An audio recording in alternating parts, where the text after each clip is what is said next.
ওই ছুরি যে বের করছে এগুলো সব প্রোডাক্ট আমাদের কাছে আছে। ওরা পিস্তল পর্যন্ত বের করছে 28 তারিখের দিনে। আমরা পুলিশে ডাকলে একবারও আসে না ভাই, কিন্তু ওই ওরা যদি একবার ফোন দেয় একটা জায়গায় 2টা গাড়ি আয়া পড়ে। ওদের তো অনেক টাকা। ওসি সাহেব কত টাকা খায় এই মামলাটা নিল।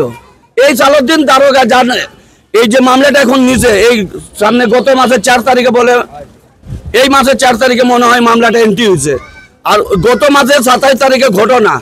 কিন্তু ওরা যদি এই কাণ্ড হয়েছে তাহলে 28 তারিখে ও আমাদের ঘরের সামনে কিভাবে মারামারি করলো, এই ভিডিও আছে আমাদের কাছে। আমরা পুলিশে ডাকলে একবারও আসে না ভাই, কিন্তু ওই ওরা যদি একবার ফোন দেয় একটা জায়গায় 2টা গাড়ি আয়া পড়ে।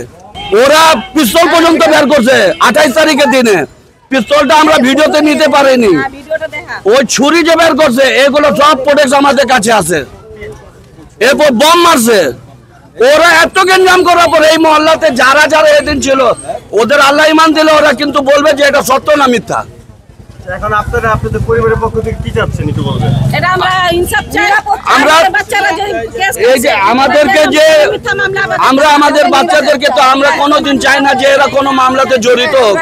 এখন হুদাহুদি আমার ছেলে নামে, ওর ছেলে নামে, ওর স্বামী স্ত্রী এভাবে। কত নম্বর আসামি করা হয়েছে একটু বলবেন? আমার ছেলেকে 4 নম্বর আসামি দিতে, আমাকে 5 নম্বর আসামি দিতে। হ্যাঁ, কিন্তু আমি বললাম তো কি আমি 2 ছুটাইতে কালে আমি ঝাড়ু পর্যন্ত বাড়ি দিতে আমাকে। আমাদের কাছে ভিডিও আছে তো। আমি যদি একটা থাপড়ও কাউকে দিয়ে থাকি তাহলে আমাকে কেউ বলবে কি হ্যাঁ এই দোষারোপ।